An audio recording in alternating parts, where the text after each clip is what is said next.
पुरी सामुका समुद्र कूल प्रकंपित होब विशाल महायज्ञ मंत्रध्वनि फेब्रुआरी 2 रु श्री श्री अष्टलक्ष्मी महायज्ञ आयोजन होब एने सूचना देइछन्ति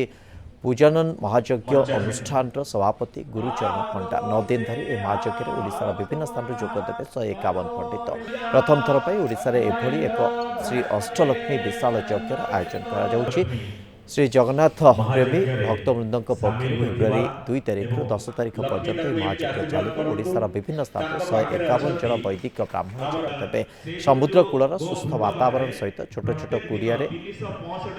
ओडिशार कला संस्कृति को रुद्धिमंत कलाभरी परिवेश आयोजन यज्ञर मूल उद्देश्य ओडिशावासी सुख शांति समृद्धि यज्ञ को आयोजन करा यज्ञ 25 क्विंटाल विशुद्ध घी व्यवहार करा 12 महालक्ष्मी 12 लक्ष मंत्र जाप करा 1,20,000 आहुति करा 1,20,000 बेल प्रदान करा यज्ञ आम लोक मानू गोटे वार्ता देवाक चाहूँ पूजा विशुद्ध जिनस व्यवहार करंतु निजको